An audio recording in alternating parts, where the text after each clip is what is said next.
अस्सलाम वालेकुम। First year कैसे हैं आप सब? उम्मीद करती हूँ खैरियत से होंगे और अपने सबक को अच्छे से याद कर रहे होंगे। आज हमारा नया लेक्चर है जिसको हमने करना है, तो ये है सूरह बकरा का तर्जुमा, जो आयत नंबर 1 से लेकर आयत नंबर 7 तक है। इसके बारे में आज हम सारा पढ़ेंगे और सारा लिखेंगे। इसमें क्या चीज़ इम्पोर्टेंट है, क्या चीज़ याद करनी चाहिए और क्या चीज़ ज़्यादा इम्पोर्टेंट नहीं है। तो तर्जुमा शुरू करते हैं, जो कि है लफ्ज़ी तर्जुमा। लफ्ज़ी तर्जुमे में आप सब चीज़ों को अलग अलग पढ़ेंगे। बिस्मिल्लाहिर्रहमानिर्रहीम यहाँ से लेकर यहाँ तक आप इसको पढ़ेंगे। ये दोबारा से मैं इसको बता रही हूँ ताकि आपको ये जहन में रहे। ठीक है, सबसे पहले शुरू करते हैं कि अलिफ लाम मीम से, यहाँ से। ठीक है, ये इम्पोर्टेंट है और ये सूरह बकरा की पहली आयत से स्टार्ट होता है। अलिफ लाम मीम जो है वो हरूफ मुक़त्तात में से है, जिसका मानी हुज़ूर नबी सल्लल्लाहु अलैहि वसल्लम को और अल्लाह ताला को पता है। ज़ालिका ये वो, अल किताबु किताब है, ला नहीं रईबा कोई शक, फ़ी ही इसमें, हुदन हदायत है, लिल मुत्तकीन परहेज़गारों के लिए। ठीक है, यहाँ तक ये वो किताब है, इसमें कोई शक नहीं और इसमें परहेज़गारों के लिए हदायत है।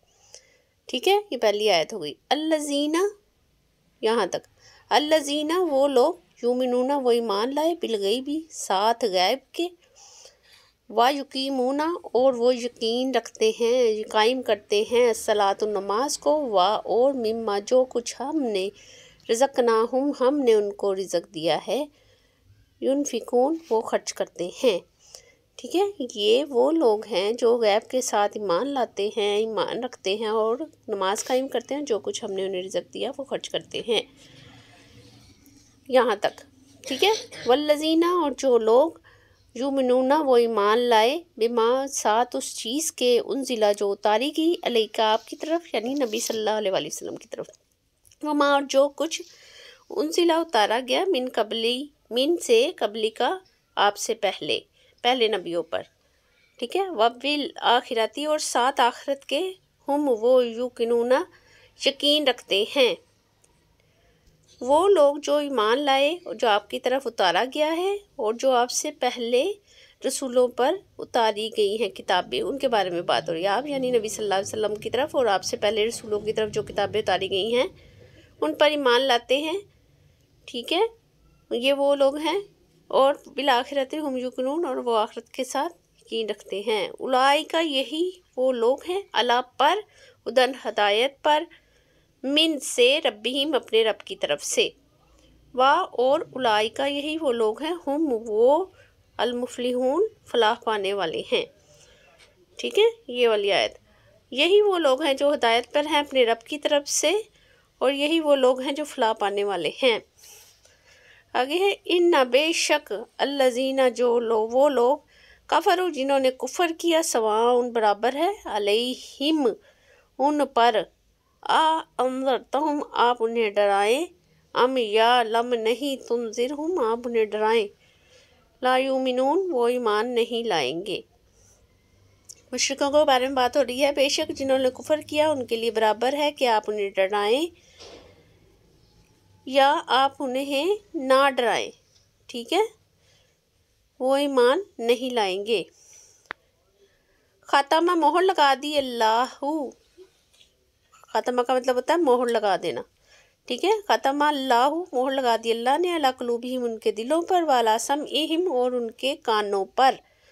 ठीक है, व अला अबसारिहिम और उनकी आँखों पर, गिशावतुन पर्दा है, वलहुम और उनके लिए अज़ाबुन अज़ाब है, अज़ीमुन बड़ा।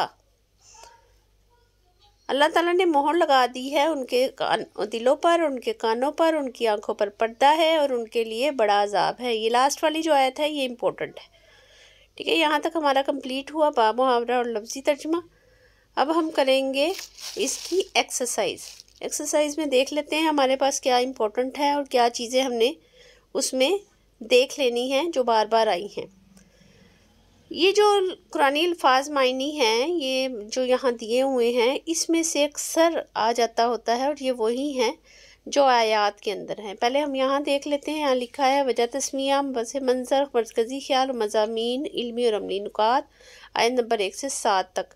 बामुहावरा तर्जुमा, ये वही चीज़ें हैं जिसमें से इस लेक्चर में, इस चैप्टर में से सवालात आएंगे। ये अल्फाज मायनी है, अभी मैंने बताया आपको, इसमें ये वो अल्फाज मायनी है जो 1 से 7 तक में आए हैं। ठीक है, ये आपने अच्छे से याद कर लेने, इसमें से अक्सर आ जाता है। ज़्यादातर इंपॉर्टेंट जो अल्फाज मायनी होते हैं ये लास्ट में जो एक्सरसाइज में दिए गए होते हैं, ये आपने अच्छे से याद करने। इसमें से 85% लाजमी आते हैं जो आपके पास होने के लिए काफ़ी हैं। तो हम अपनी एक्सरसाइज को देख लेते हैं। हमारी एक्सरसाइज में है सबसे पहले की सबसे तवील सूरत है सूरह बकरा। कुरान मजीद की सबसे फजीलत वाली आयत है आयतल कुर्सी। हज़रत मोहम्मद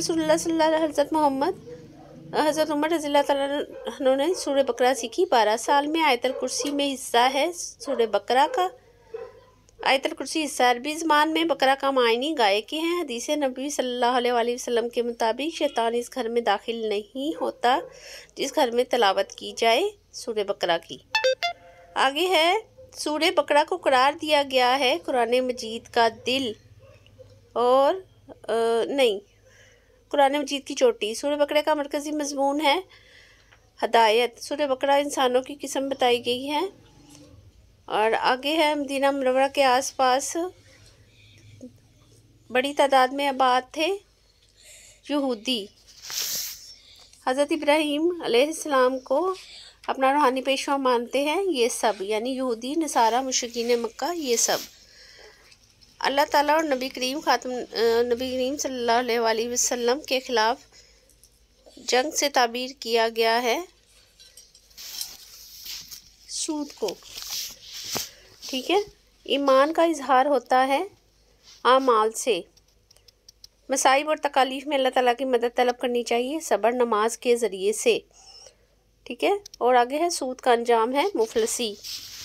मुख्तसर जवाब दीजिए। सूरह बकरा का ये नाम क्यों दिया गया है? तो शुरू में फर्स्ट चैप्टर फर्स्ट पेज पे देख लेते हैं। ठीक है, वजह तस्मिया में यहाँ मैंने लिखा हुआ है सूरह बकरा की आयत 67 ता 73 उस गाय का वाक़या मज़कूर है जिसे ज़िबा करने का हुक्म बनी इसराइल को दिया गया था, इसलिए इस सूरह का नाम सूरह बकरा है। ठीक है, यहाँ तक इसका आंसर होगा। नेक्स्ट जो सवाल है वो है कुरान मजीद की 7 तवील सूरतों को सीखने की क्या फजीलत है? यहाँ पर है सेकंड पेज पर सूरह बकरा की। यहाँ से सूरह बकरा कुरान मजीद की 7 तवील सूरतों में सबसे बड़ी सूरत है। इस सूरत के मुतलिक नबी अकरम खातमुन नबीयीन सल्लल्लाहु अलैहि वसल्लम ने फरमाया जिसने कुरान मजीद की 7 तवील सूरतों के इल्म को हासिल किया वो बहुत बड़ा आलिम बन गया। ठीक है, ये यहाँ पर ये वाली पूरी होगी। सही है। दूसरा सवाल ये ज़रूर लिखा करें, ये लिखने से अच्छा इंप्रेशन पड़ता है। आगे है आयतल कुर्सी की एक फ़जीलत तहरीर करें। तो फ़जीलत में जो है वो नेक्स्ट पेज पे है, वो काफ़ी ज़्यादा हैं, लेकिन आप एक देख लीजिए जो ज़्यादा आसानी से याद हो जाए। जैसे कि ये है हज़रत मोहम्मद रसूलुल्लाह खातमुन नबीयीन सल्लल्लाहु अलैहि वसल्लम ने फरमाया जब तुम अपने बिस्तर पर जाने लगो तो आयतल कुर्सी पढ़ लिया करो और सुबह तक अल्लाह ताला की तरफ से तुम्हारे लिए एक मुहाफिज मुकर्रर रहेगा और शैतान तुम्हारे करीब नहीं आ सकेगा। सही बुखारी की ये हदीस है। आगे है कुरान मजीद की चोटी किस सूरत को करार दिया गया है? तो ये पहले पेज पे है, यहाँ पे हम देखते हैं। तो यहाँ पे लिखा हुआ है, मैंने इसका अलग से भी लिखा था, वो मैंने आपको बताया था, मैं दिखाती हूँ आपको। लेकिन पहले हम यहाँ पे एक लाइन में देख लेते हैं। नबी करीम खातमुन नबीयीन सल्लल्लाहु अलैहि वसल्लम ने फरमाया हर चीज़ की एक चोटी होती है और कुरान मजीद की चोटी सूरह बकरा है। जामिया तिरमिज़ी की ये 2878 हदीस है, इसको याद कर लीजिएगा। आगे है सूरह बकरा के आखिरी 2 आयत की फजीलत तहरीर करें। तो ये लिखा है सूरह बकरा की आखिरी 2 आयत के बारे में हुजूर अक़दस खातमुन नबीयीन सल्लल्लाहु अलैहि वसल्लम ने फरमाया है कि जो शख्स, ये सारा आप लिख लीजिएगा, ठीक है, लास्ट तक। आगे हमारे पास है सूरह बकरा की मरकज़ी मज़मून क्या है? मरकज़ी मज़मून हदायत है। ठीक है, ये आ गया। आगे है हज़रत इब्राहीम अलैहिस्सलाम की क्या ख़ुसूसियत है? ये सवाल है, ये यहाँ पर है, यहाँ पर सारा लिखा हुआ है। ठीक है, यहाँ से कि इन्हें ना सिर्फ यहूदी और मसीही बल्कि अरब के बुत परस्त भी अपना पेशवा मानते थे। इन सबको याद दिलाया गया है कि वो खालिस तौहीद के कायल थे और उन्होंने कभी किसी किस्म के शिर्क को गवारा नहीं किया। ठीक है, यहाँ तक इसको हम कंप्लीट करेंगे। आगे है सूरह बकरा में बनी इसराइल का तज़किरा किस तौर पर आया है। ये साइड में मैंने सारा लिखा है। यहाँ लिखा है अल्लाह ताला ने बनी इसराइल पर अपनी खुसूसी नेमतें और इनामात नाजिल फरमाए, उनको दूसरी कौमों पर बरतरी अता फरमाई, इनके कसीर अम्बिया इसमें फरमाए फ़िरौन की ग़ुलामी से निजात दिलाई और इनके लिए मनो सलवा उतारा। लेकिन बनी इसराइल ने इतनी नेमतों के बावजूद ना शुक्री की और ना फरमानी से काम लिया। लिहाजा सूरह बकरा में बनी इसराइल का तज़किरा ना शुक्री और नाफरमान कौम पर आया है। ठीक है, ये आपने यहाँ पर लिख देना, ये मैंने अलग से लिया। आगे है सूरह बकरा में बनी इसराइल का तज़किरा किस तौर पे आया है, ये कर लिया। अल्लाह ताला की लोगों की गुमराही का फैसला करता है। ये देखें, ये लिखा है अल्लाह ताला उन लोगों को गुमराह करता है जो अल्लाह ताला के अहद को तोड़ने, कता रहमी रिश्तेदारों से बुरा सलूक करते हैं और ज़मीन पर फसाद मचाते हैं। सूरह बकरा की ये 26 और 27 आयत का तर्जुमा है। आगे है सूरह बकरा में माल खर्च करने की क्या तरतीब बताई गई है। लास्ट वाले पेज पर है ये। ठीक है, इल्मी और अमली नुकात के ये देखें, ये लिखा हुआ है कि अल्लाह ताला ने माल खर्च करने की ये तरतीब बताई है कि पहले वालिदैन, रिश्तेदारों और फिर देकर हाजतमंदों पर खर्च किया जाए।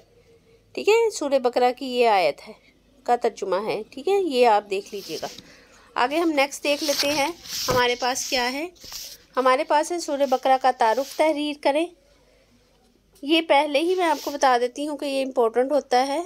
ये फर्स्ट पेज पे है, यहाँ से लेकर शुरू से, हाँ जी, ये सारा आप लिखेंगे हेडिंग्स के साथ। यहाँ से ये भी, हाँ जी, ये पहले का यहाँ से यहाँ तक।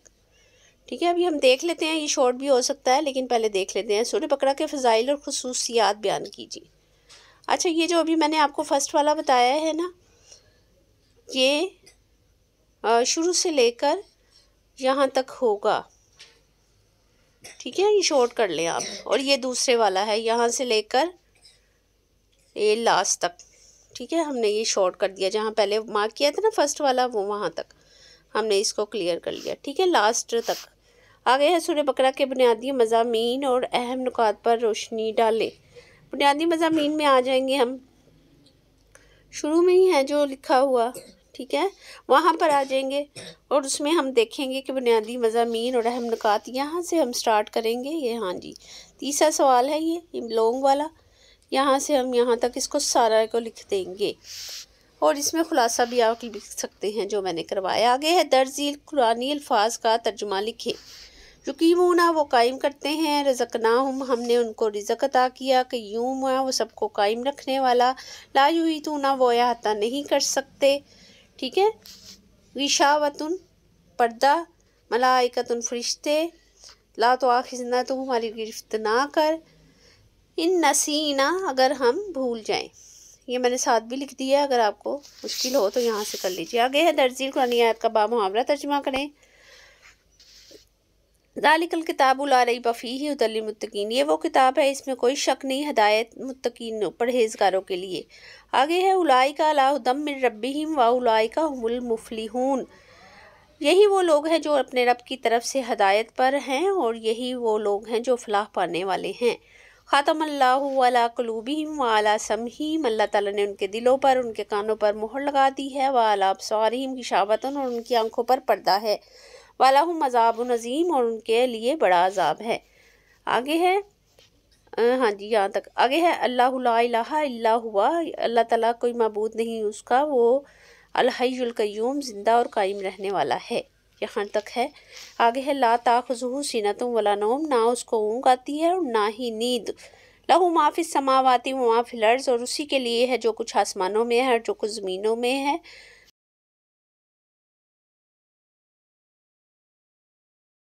कौन है जो उसके हुजूर उसकी इजाज़त के बगैर सिफारिश कर सके, वो सब जानता है जो कुछ उसके सामने है और जो कुछ उससे पीछे है।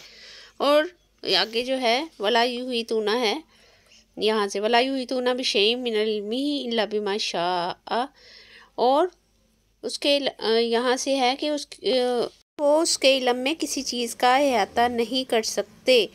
ठीक है, ये वाला इसका तर्जुमा है। आगे है मगर जिसको वो चाहे। वासिया कुर्सियु समावाती वल अर्ज़, और चाहे उसकी जो जितना वो चाहे उसकी कुर्सी आसमानों और ज़मीनों में है, छाई हुई है, और दोनों की निगरानी से नहीं दिखाती, और वही सबसे बुलंद और बड़ी इज़्ज़त वाला है। ठीक है, अब ये जो नीचे है ये दुआ आपको याद करनी चाहिए, ये मुजर्रब दुआओं में से है। ठीक है, अब यहाँ पर हम देख लेते हैं कि हमारे पास जो आगे नेक्स्ट पेज पे है वो क्या है। यहाँ पर हमने ये सारा कुछ कर लिया है, सारी इम्पोर्टेंट चीज़ें देख ली हैं, और काफ़ी अच्छे तरीके से हमने इसको आज पढ़ा है। आप देख लें, इसमें अगर आपको कोई चीज़ जो समझ में नहीं आई वो बता दीजिएगा। फिर भी मैं सूरह बकरा का मज़मून जो है डिस्क्रिप्शन में डाल दूँगी, ताकि आपको इसको पढ़ने में आसानी रहे कि इसके तर्जुमे में असल बात में है क्या। बाज़ औक़ात वो पूछ लेते हैं कि सूरह बकरा का मुख्तसर मज़मून लिखें, तो आप वो उसमें ऐड कर दीजिएगा। खुलासा भी मैंने आपको इसका शुरू में बता दिया था। तो उम्मीद करती हूँ कि आज का लेक्चर आपको समझ में आया होगा। इसे लाइक करें, सब्सक्राइब करें, अपने दोस्तों से शेयर करें। तब तक के लिए अल्लाह हाफ़िज़।